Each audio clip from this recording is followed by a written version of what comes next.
পঞ্চগড় সীমান্ত দিয়ে পুশিন ঠেকাতে টহল আরও জোরদার করেছে বিজিবি। পুশিন ঠেকাতে স্থানীয়দের সঙ্গে উঠান বৈঠকে নানা উদ্যোগ নিয়েছে তারা। জেলা সীমান্ত পরিস্থিতি নিয়ে বিস্তারিত জানাতে এখন মিরগড় এলাকা থেকে সরাসরি যুক্ত হচ্ছেন আমাদের প্রতিনিধি সিদ্ধার্থ কর্মকার।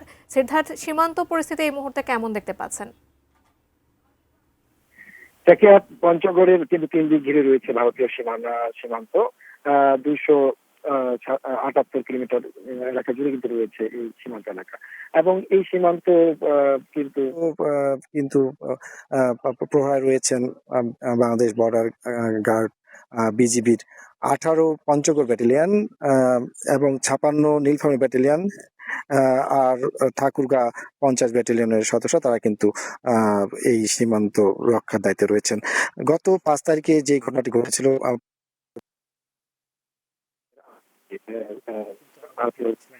আধারে ভারতীয় সীমান্তরক্ষী বাহিনী বিএসএফ তারা কিন্তু অবৈধভাবে বাংলাদেশে 10 জন তাদের নাগরিককে বাংলাদেশ অভ্যন্তরে পুষিনের চেষ্টা চালায়। সেই ঘটনার 70 ঘন্টা পরে কিন্তু তাদের সেই অবৈধ মানুষদের কিন্তু বাংলাদেশ সীমানা ঢুকতে না পারে, তাদের কিন্তু আবার ফেরত নিতে বাধ্য হয় বিএসএফ।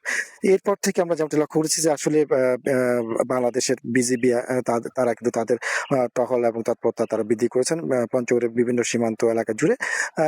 এছাড়া তারা আমরা যেমনটি দেখতে পেয়েছি যে আসলে তারা কিন্তু দিন রাত মিলিয়ে 24 ঘন্টায় তারা কিন্তু নিরবিচ্ছিন্ন ভাবে তাদের যে টহল তৎপরতা সেটি কিন্তু তারা চালিয়ে যাচ্ছেন। স্থানীয় মানুষদের মধ্যে সচেতনতা কার্যক্রম চালাচ্ছেন, উঠান বৈঠক, এবং আমরা আজকেও কিন্তু মেঘলা আকাশ এবং থেমে থেমে বৃষ্টি হচ্ছে। এর মধ্যে কিন্তু দেখেছি যে তারা কিন্তু তাদের টহল তৎপরতা অব্যাহত রেখেছেন।